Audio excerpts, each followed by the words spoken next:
Hello and welcome to the management classes. आज इस video में हम लोग एडम स्मिथ की एब्सोल्यूट एडवांटेज थ्योरी को डिस्कस करेंगे। पहले मैं आपको बताऊं, देखिए हम इससे पहले एक वीडियो में कंपैरेटिव एडवांटेज को डिस्कस कर चुके हैं। तो एक तो हो गई कंपैरेटिव एडवांटेज और एक हो गई एब्सोल्यूट। ठीक है, पहले हम ये फर्क जान लें, फिर हमें ये समझने में आसानी होगी। ये मैं पहले कर चुका हूं। देखिए, हम दो प्रोड्यूसर्स के प्रोडक्शन कॉस्ट की आइडिया लेते हैं, यानी दो प्रोड्यूसर हैं, सेम प्रोडक्ट प्रोड्यूस कर रहे हैं, किसकी कॉस्ट कम है। इसके अंदर कंपैरेटिव एडवांटेज के अंदर जो हम कंपेयर करते हैं वो हम करते हैं अपॉर्चुनिटी कॉस्ट को, अपॉर्चुनिटी कॉस्ट को। ठीक है, opportunity cost of that fund, यानी आपने एक जगह कोई चीज प्रोड्यूस की है, उसी पैसे में दूसरा प्रोडक्ट कितना प्रोड्यूस किया जा सकता है, अपॉर्चुनिटी कॉस्ट हो गई। एब्सोल्यूट एडवांटेज के अंदर हम डायरेक्ट कॉस्ट को कंपेयर करते हैं, कॉस्ट ऑफ प्रोडक्शन। ठीक है, तो यहां पर हम लोग क्योंकि एब्सोल्यूट एडवांटेज को डिस्कस कर रहे हैं तो हम यहां डायरेक्ट कॉस्ट की बात करेंगे, अपॉर्चुनिटी कॉस्ट की बात नहीं करेंगे। इसके लिए कंपैरेटिव एडवांटेज की पूरी एक वीडियो पहले मैंने डाली हुई है, चाहे तो आप उसको जाकर देख लीजिएगा। ठीक है, हालांकि कंपैरेटिव एडवांटेज जो है वो बाद में आई थी, पहले ये एब्सोल्यूट एडवांटेज ही आई थी, एडम स्मिथ ने दी थी, फिर इसको क्रिटिसाइज किया था और इसको क्रिटिसाइज करने के बाद जो दूसरी थ्योरी आई थी वो कंपैरेटिव एडवांटेज आई थी। अब बात करें ये एब्सोल्यूट एडवांटेज की, तो ये है क्या? ये किसी भी प्रोड्यूसर, इंडिविजुअल, कंपनी, रीजन या एक कंट्री के लिए कह लीजिए, उसकी एक एबिलिटी है। क्या एबिलिटी है वो? कि वो ग्रेटर क्वांटिटी प्रोड्यूस कर सकता है, ग्रेटर क्वांटिटी प्रोड्यूस कर सकता है इन the same resources.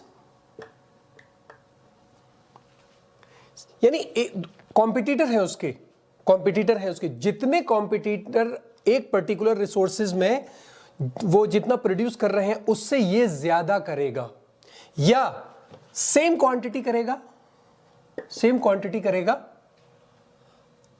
Less resources में, यानी इफिशिएंट होगा, इफिशिएंट होगा। इसकी एबिलिटी प्रोड्यूस करने की ज्यादा होगी अपने कंपटीटर से ज्यादा। इसको हम एब्सोल्यूट एडवांटेज कहते हैं। यानी वो प्रोड्यूसर जो एब्सोल्युटली एडवांटेजियस है in the production of one good in less resources as compare to his competitor. ठीक है, इसको हम कहते हैं एब्सोल्यूट एडवांटेज। ये स्कॉटिश इकोनॉमिस्ट थे, जैसे मैंने बताया एडम स्मिथ, इन्होंने एक किताब लिखी थी 1976 के अंदर जिसका नाम था an inquiry into the nature and causes of the wealth of nation. An inquiry into the nature and causes of the wealth of nation। ये इनकी किताब का बुक था जो 1977 के अंदर पब्लिश हुई थी। पूरी थ्योरी इन्होंने ये उसी में दी है। ये थ्योरी क्या कहती है? ये बुक के अंदर जो थ्योरी दी है ये कहती है कि किसी भी कंट्री की एक इंट्रिंसिक कैपेसिटी होती है, उसकी अपनी कैपेसिटी होती है कोई भी प्रोडक्ट को ज्यादा प्रोड्यूस करना as compare to its competitor, यानी सेम रिसोर्सेज में ज्यादा प्रोड्यूस करना। उसके पास अच्छी टेक्नोलॉजी हो सकती है, लेस लेबर, वेजेस कम हो सकती है, कोई भी रीजन हो। ठीक है, और इसी को आइडिया को, जो ये कंसेप्ट ऑफ एब्सोल्यूट एडवांटेज है, इसी से एडम स्मिथ ने फिर एक्सप्लेन किया इंटरनेशनल ट्रेड को। किस तरह से दो कंट्री दोनों इंटरनेशनल ट्रेड करती हैं और फायदे में रहते हैं। उनकी थ्योरी के मुताबिक, आप जो इस बुक में दी है उस थ्योरी के मुताबिक, जब अलग अलग कंट्रीज एब्सोल्युटली एडवांटेजियस हों अलग अलग कमोडिटीज के प्रोडक्शन में, तो दोनों ही कंट्रीज एक्सपोर्ट और इंपोर्ट के जरिए फायदा उठा सकती हैं। और इस चीज से फ्री ट्रेड और इंपॉर्टेंट हो जाती है, यानी अनरेस्ट्रिक्टेड ट्रेड जो है वो और इंपॉर्टेंट हो जाती है। कि अगर अनरेस्ट्रिक्टेड ट्रेड है, यानी कोई रेस्ट्रिक्शंस नहीं है, फ्री ट्रेड है, तो दो कंट्रीज एब्सोल्यूट एडवांटेज होने के हिसाब से कि मैं एक प्रोडक्ट में एब्सोल्युटली एडवांटेज हूं, वो कंट्री दूसरे प्रोडक्ट में है, दोनों एक दूसरे से एक्सपोर्ट इंपोर्ट करेंगे और फायदे में रहेंगे। थोड़ा सा अगर हम बैक जाएं तो देखिए, मर्केंटलिस्ट इकोनॉमिक थ्योरी बहुत ज्यादा पॉपुलर हुई थी 16 से 18 सेंचुरी के बीच में। बाद में जॉन लॉक आए, डेविड ह्यूम आए, इन्होंने इसको क्रिटिसाइज किया और इनका क्रिटिसिज्म स्टार्ट हो गया। मर्केंटलिस्ट क्या किया करते थे? उनका कहना था कि national economic policy design to maximise the nation's trade and its gold and money reserve. Mercantilist का सिस्टम ही ये था, वो कहते थे कि गवर्नमेंट अपनी पॉलिसी को इस तरह से बनाए कि जिससे कि इंटरनेशनल ट्रेड बढ़े और गोल्ड और मनी का रिजर्व हमारे पास ज्यादा से ज्यादा हो चला जाए। और इस थ्योरी को बहुत ज्यादा पॉपुलैरिटी भी मिली थी, क्योंकि उस टाइम में आप देखिए ब्रिटेन और पुर्तगाल थे जिन्होंने पूरी दुनिया, काफी दुनिया के बड़े हिस्से पर अपनी कॉलोनी बनाई हुई थी, क्योंकि कॉलोनियल पावर थी। तो जहां जहां ये लोग जाते थे वहां पर ये इस थ्योरी को पॉपुलर किया करते थे। लेकिन एडम स्मिथ आए और बाद में डैनियल रिकार्डो आए, इन्होंने इसको क्रिटिसाइज किया और एडम स्मिथ ने इसके लिए एक अपनी थ्योरी दी। यानी इन्होंने उस थ्योरी को क्रिटिसाइज किया मर्केंटलिस्ट की और कहा कि नहीं, ये जो हम थ्योरी दे रहे हैं ये काम की है। इससे, इस थ्योरी के देने से जो एडम स्मिथ हैं वो पहले इकोनॉमिस्ट बने जिन्होंने एब्सोल्यूट एडवांटेज का आइडिया दिया। और उनकी जो लेसेस फेयर स्टेट पॉलिसी है वो भी इसी आर्गुमेंट को सपोर्ट करती है। वो तो पहले से इनकी एक थी ना लेसेस फेयर पॉलिसी, तो ये जो आर्गुमेंट था वो इसको फायदा पहुंचाती है। तो ये जो किताब थी एडम स्मिथ की, इस किताब के अंदर एडम स्मिथ ने दो तीन चीजें पॉइंट आउट की थी इस थ्योरी के अंदर। पहले उन्होंने कहा कि through opportunity costing, opportunity cost होती है, अब एक में हम कंपेयर कर रहे हैं अपॉर्चुनिटी कॉस्ट, एक में हम डायरेक्ट कॉस्ट। अपॉर्चुनिटी कॉस्ट वो कह रहे हैं कि रिसोर्सेज को एक इंडस्ट्रीज से रेगुलेशन फेवरिंग इंडस्ट्रीज की तरफ शिफ्ट किया जाता है। यानी एक इंडस्ट्री है जो काम कर रही है रिसोर्सेज पे, गवर्नमेंट ने रेगुलेशन बताया कि नहीं इस इंडस्ट्री पर काम किया जाएगा, तो उसकी रिसोर्सेज इसको चली जाएंगी। क्या पता जहां से वो रिसोर्सेज शिफ्ट की जा रही है वहां भी उनको बहुत ज्यादा फायदा हो सकता है, वहां भी वो एडवांटेजियस हो, लेकिन ये रेगुलेशन की वजह से इसको अवॉइड किया जाता है। दूसरी बात, उन्होंने इस अपॉर्चुनिटी कॉस्ट प्रिंसिपल को शू मेकर एग्जाम्पल दिया। शू मेकर का एग्जाम्पल उन्होंने दिया कि किसी भी इंडिविजुअल सोसाइटी के अंदर अगर कोई है, आदमी है और वो कोई प्रोडक्शन कर रहा है, तो जैसे शू मेकर का एग्जाम्पल देकर उन्होंने कहा कि जो आदमी शू बना रहा है वो अपने बनाए हुए शू खुद यूज नहीं करेगा, क्योंकि वो उसके लिए वेस्टेज ऑफ प्रोडक्टिव रिसोर्सेस होगा।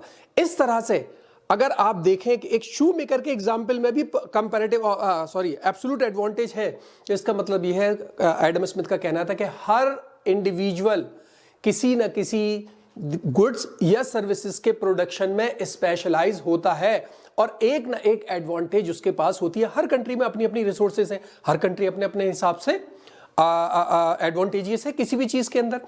तीसरी बात, एडम स्मिथ ने इसी प्रिंसिपल को, अपॉर्चुनिटी कॉस्ट को और स्पेशलाइजेशन को यूज किया इंटरनेशनल इकोनॉमिक पॉलिसी और प्रिंसिपल ऑफ इंटरनेशनल ट्रेड, जो एक्सप्लेन करती है कि बेहतर है कि एक कंट्री उस प्रोडक्ट को इंपोर्ट करे जिसमें उसकी कॉस्ट ज्यादा आ रही है as compare to other country.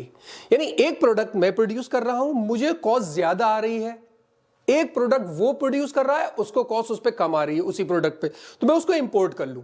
ठीक है, एक चीज में मेरी कॉस्ट कम आ रही है, उसकी ज्यादा आ रही है, तो मैं उसको एक्सपोर्ट कर लूं।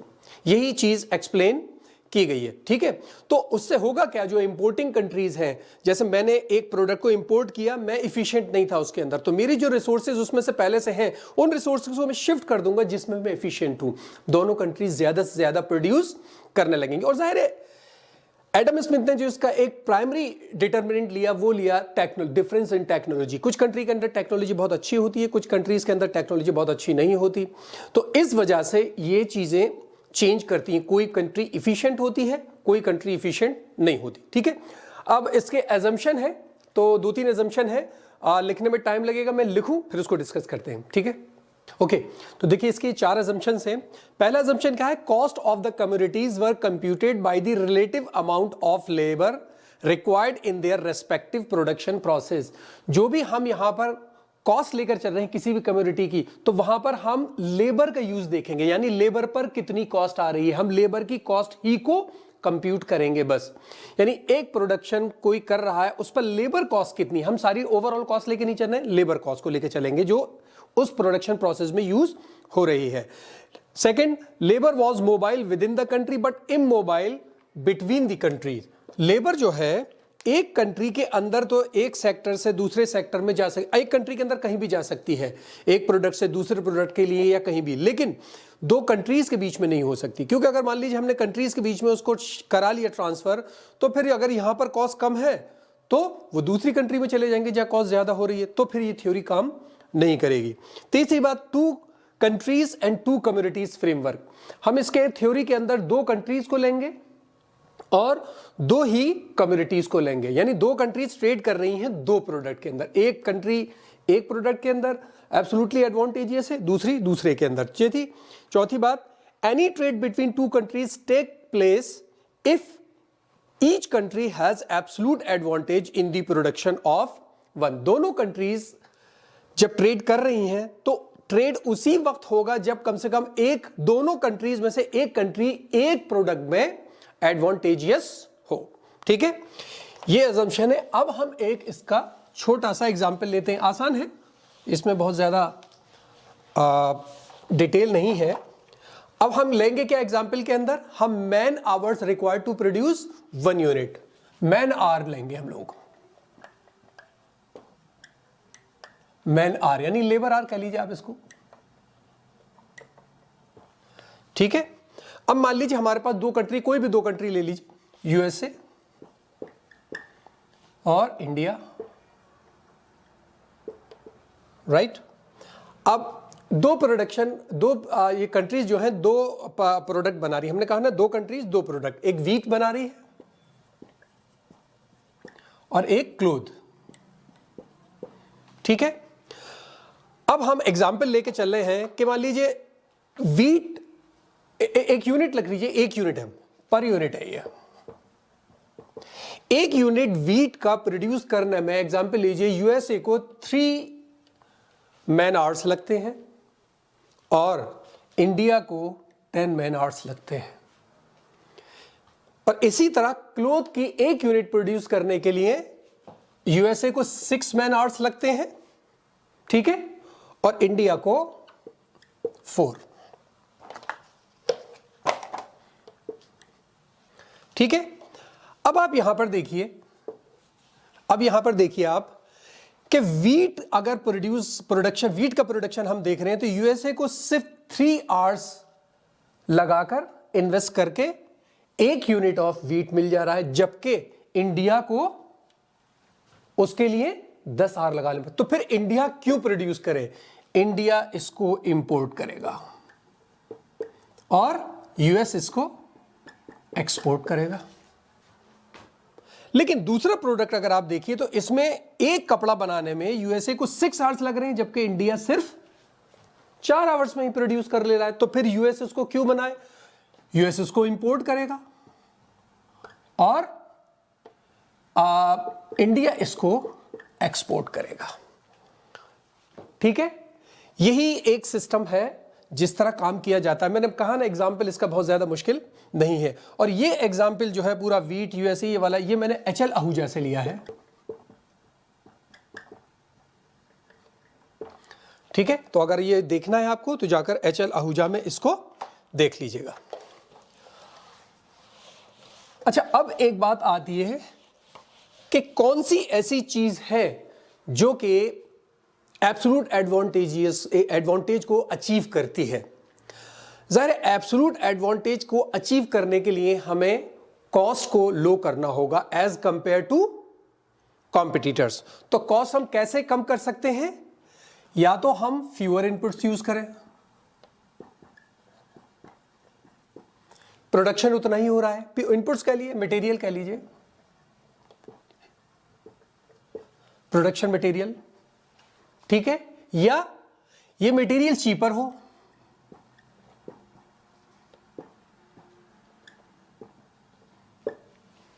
तब हमारी कॉस्ट कम हो सकती है, या इसी को इस प्रोडक्ट को प्रोड्यूस करने के लिए हम फ्यू आवर्स यूज कर रहे हैं, हमारा कॉम्पिटिटर ज्यादा आवर्स में बना रहा है, या हमारे पास जो वर्कर्स हैं वो चीप है, लेबर जो है वो चीप है। पता ही समझ में? ये चीजें हैं जिससे कि हम अपने आप को एडवांटेजेस के अचीवमेंट में ला सकते हैं। इसको कहते हैं अचीविंग एन एब्सोल्यूट एडवांटेज। ठीक है, अब लास्ट में हम इसके क्रिटिसिज्म और देखने, फिर ये थ्योरी खत्म हो जाएगी। तो मैं क्रिटिसिज्म आपको ऐसे ही बता देता हूं, आप बस उसको किसी भी रिसोर्सेज से देख लीजिएगा। देखिए, क्रिटिसिज्म की बात करें तो पहला तो क्रिटिसिज्म इसमें यही था कि इस थ्योरी के अंदर अज्यूम किया गया है बायलैटरल ट्रेड। बायलैटरल ट्रेड का क्या मतलब है? दो कंट्री दो प्रोडक्ट में तुम ये दो मैं ये दूं, है ना? लेकिन रियलिटी के अंदर तो ऐसा नहीं होता। कंट्रीज की रिक्वायरमेंट के ऊपर है, वहां यूनिलैटरल ट्रेड भी होगा। बहुत ज्यादा चीजें एक्सपोर्ट करनी है, बहुत ज्यादा चीजें इंपोर्ट करनी है। तो एक तो इस बेस पे इस थ्योरी को क्रिटिसाइज किया गया कि ये सिर्फ एक यूनिलैटरल ट्रेड को लेके, बायलैटरल ट्रेड को लेकर चलती है। दूसरी बात, इसके अंदर कहा गया फ्री ट्रेड। ठीक है, फ्री ट्रेड ठीक है, लेकिन यहां पर अवॉइड किया जा रहा है प्रोटेक्शनिस्ट को। प्रोटेक्शनिस्ट होते हैं, कहते हैं गवर्नमेंट से कि नहीं टैक्स लगाइए, हमारी कंपनीज को प्रॉब्लम हो रहा है, अंदर जो चीज बाहर से इंपोर्ट की जा रही है हम वो प्रोड्यूस ही नहीं कर पा रहे। तो एक प्रोटेक्शनिस्ट मेजर्स होते हैं जो हर कंट्री लेती है, यहां पर उसको अवॉइड किया गया है। तीसरी बात, बाद में रिकार्डो आए और रिकार्डो ने इसको क्रिटिसाइज करने के साथ साथ अपनी कंपैरेटिव एडवांटेज थ्योरी दी। ठीक है, रिकार्डो आए बाद में और उन्होंने इसको एडम स्मिथ की इस थ्योरी को क्रिटिसाइज किया और अपनी थ्योरी ऑफ कंपैरेटिव एडवांटेज दी, जो हम पहले ही एक वीडियो में डिस्कस कर चुके हैं। ठीक है, तो ऐसी छोटी सी थ्योरी है, मुझे उम्मीद है समझ में आई होगी। कोई प्रॉब्लम हो तो मैं कमेंट बॉक्स में बताइएगा। इस वीडियो में इतना ही। Thank you so much.